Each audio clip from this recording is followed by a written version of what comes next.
So sadly, halfway through our latest treatment, the vaporizer kind of died. I'll say this much though, Lorobbees is a great customer service company. They had the replacement parts out to me in about 24 hours after I put in the request. So we're going to get this started and get back to vaping.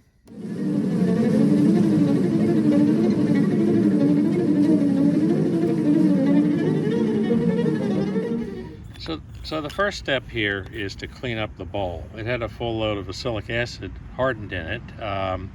So we need to heat that up with a blowtorch. Gotta wear a respirator when you're doing it, because otherwise it's the same thing as when you're vaping the hives. You know, you'll have some lung issues. So we want to clean this all up, and I'm going to brush it off with steel wool, and then we'll put the new parts on. So we've cleaned up the bowl. It's got a little bit of a dent in the bottom, but that might be by intent. There's a thermistor that has to fit in there, and there has to be a little bit of clearance to get it in there. At least I think it's a thermistor. They send you with the rebuild kit a new one, along with the washers that hold on to it.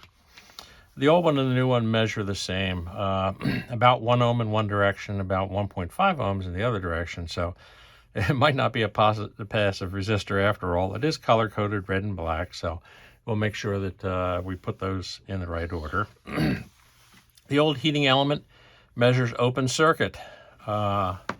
New heating element, 37 ohms. So we know that we had a bad heating element, which is why it dropped off. You can't get these things perfectly clean, but I did heat it up, got all the acrylic acid out of it, cleaned it up with a brush. You want as good a thermal contact as possible. So this is the sequence they want.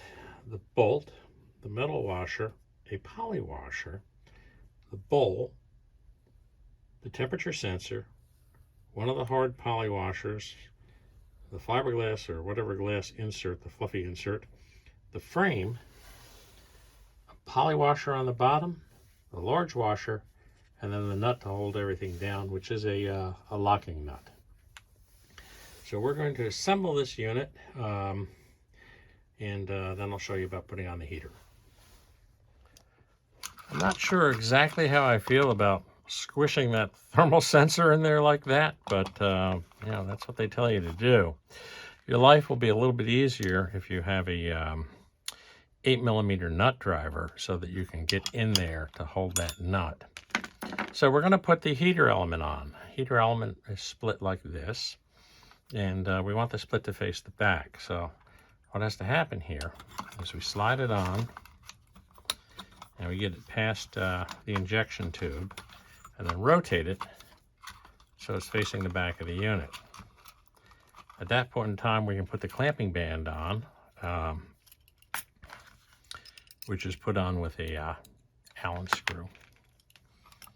So we're going to do that. And before we get things too tightened down, I'm going to route these wires into the unit.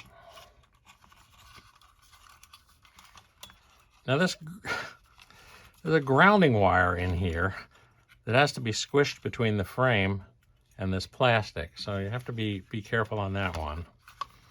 So with the wires routed, we're going to rotate the band in the heater so it's in the correct position. Now the heater assembly, we want to get down near the bowl, but not too low. And we'll thread this down a bit.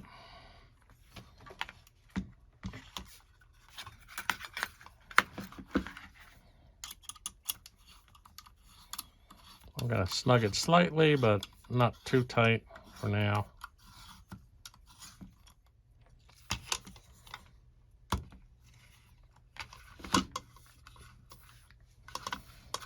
And then we'll snug it up and put these bolts back in. So now we'll take a careful look at the wiring here. The bottom two terminals on the right are from the temperature sensor. The original wiring had the black wire going to the right and the red wire going to the left of the first two screws, and that's the way I kept it. I'm not perfectly sure. I don't think this is polarity sensitive, but what the heck. Heater element wires. One of them goes in with the neutral wire to the extreme right-hand screw. The power wire coming back from the switch goes to the second screw and jumps to the third screw. And the other section of the heating element ties onto the fourth screw. If we look at the wiring diagram on the top, I'll just shoot it here. You can see where the voltage comes in, pins 1 and 2 to power the unit, and the output is a switch in between 3 and 4. So when the switch closes, obviously we're moving power from the power to the heater, back from the heater to the neutral. So just for reference, that's what those look like. Last but not least, we'll try powering this up. You turn it on, it's normal to get that 1200, and then your set temperature at the bottom is 400 degrees. And we look at the top, and that's the important one because that should then be climbing temperature-wise. And as you can see, with it on, it's going to climb. I could sit there and run it all the way up to 400 degrees, but the fact that I'm seeing the change in that tells me the temperature sensor is working, and I have an appointment with some bees that I need to keep. So these units tend to overshoot the temperature a little bit, so I actually changed the set temperature at the bottom to 380. It still crests over 400, but when I had it set at 400, it was jumping up to about 450 before, it settled down. So I thought it was best to dial the temperature back a little bit. The overshoot takes us to 400. Here we're looking at the mite board after treatment of hive number 1. We treated them on Monday, and there's virtually no mites. This is the hive that was very, very infested. So I'm glad that after 4 treatments, we've really got this under control. I'm still going to come back and do a 5th treatment. You can see the bees are a little chalky, but are doing just fine after their treatment.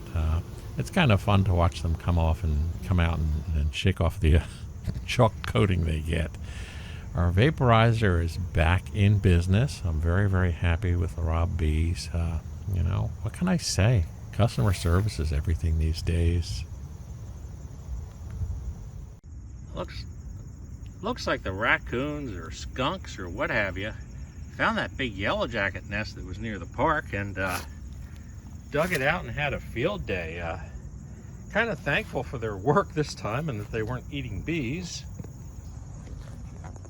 Well, this was more of a rebuild video than anything else, but until next week, remember to like and subscribe, and we'll see you next week at Buzz Park.